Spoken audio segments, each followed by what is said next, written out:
আসসালামু আলাইকুম, স্বাগতম সবাইকে। এই যাচ্ছি ইংলিশ ফার্স্ট পেপারের unit 6 listen 1 what is dream এই প্যাসেজটি নিয়ে উপস্থিত হয়েছি। এই প্যাসেজটি থেকে ভেঙে চুরে চুরমার করে আমরা পড়বো ইনশাল্লাহ। তাহলে শুরু করা যাক, কথা না বাড়িয়ে দেখো। বলছে হোয়াট ইজ এ ড্রিম। এখানে ড্রিম ড্রিম এই শব্দটি এ ড্রিম এখানে আমরা সাবজেক্ট বলবো, আবার ড্রিমটাকে নাউন বলবো, এটাকে অ্যাডজেক্টিভ বা ডিটারমিনার বলবো, ইজটাকে আমরা এখানে ভার্ব বলবো এবং হোয়াটটিকে অবজেক্ট বলবো। ওকে, মনে থাকবে কি বলবো? অবজেক্ট বলবো। তাকে ইন্টারোগেটিভ সেন্টেন্স। দেখো এই যে কিছু ফিলোসফার রয়েছে এখানে, তারা চিন্তা ভাবনা করতেছে একে অপরজনকে কি কি যেন বলছে, দেখো ফিলোসফার গুলো। এন্ড সেকেন্ড কি বলছে দেখো, এই যে এখানে কিছু রিসার্চার্স বা কিছু গবেষক রয়েছে, তারা গবেষণা করছে, চিন্তা ভাবনা করতেছে। ওকে, তাহলে English for today. What is a dream, কিছুক্ষণ পূর্বেই তোমাদের সঙ্গে বললাম যে হোয়াট ইজ এ ড্রিম এটা একটা ইন্টারোগেটিভ সেন্টেন্স। স্বপ্ন আসলে কি? এই যে একটা বাবু ঘুমাচ্ছে এবং ঘুমার মাধ্যমে অনেকগুলো চিন্তা ভাবনা করতেছে, যে মাথায় যে কি ঘোরাচ্ছে কি না ঘোরায়। হ্যাঁ, তোমাদের মতো যারা ভিডিওটি এখন দেখতেছো, যে ঘুমের মধ্যে অনেক চিন্তা করতেছে। আবার এখানে কিছু ফিলোসফার, তারা দার্শন বিষয় নিয়ে কথাবার্তা বলতেছে, মনে হয় কি করবে কি না করবে। এরপরে দেখো মূল প্যাসেজে চলে যাচ্ছি। বলছে ড্রিমস, এই যে স্বপ্ন, হ্যাঁ ফ্যাসিনেটেড মনোমুগ্ধকর করেছে। আবার ড্রিমসটা এখানে সাবজেক্ট এবং ভ্যাবটি এখানে হচ্ছে ভার্ব, এবং ড্রিমসটা হচ্ছে প্লুরাল, এই জন্য ভার্বটিও এখানে প্লুরাল। ড্রিমস হ্যাভ ফ্যাসিনেটেড মনোমুগ্ধকর করেছিল। আবার এটি ভার্বের ভিতরি ফর্ম আকারে ব্যবহৃত হয়েছে। কাদেরকে মনোমুগ্ধ করেছিল? ফিলোসফারদের। ফর থাউজেন্ড অফ ইয়ার্স, হাজার হাজার বছর ধরে।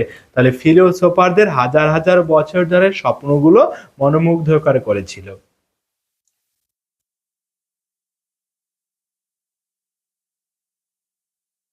অথবা গবেষণার বিষয় ছিল এরকম কোনো কিছু। ড্রিমস হ্যাভ ফ্যাসিনেটেড, গবেষণার বিষয় ছিল দার্শনিকদের। ফর থাউজেন্ড অফ ইয়ার্স, হাজার হাজার বছর ধরে। বাট অনলি রিসেন্টলি, কিন্তু বর্তমান সময়ে। Have dreams been subjected to, বর্তমান সময় এটি হয়ে দাঁড়িয়েছে সাবজেক্টেড কোনো একটা বিষয়ে, এবং ইম্পিরিকাল রিসার্চ গবেষণামূলক অ্যান্ড সায়েন্টিফিক স্টাডি, এবং বৈজ্ঞানিক বিষয় হয়ে দাঁড়িয়েছে।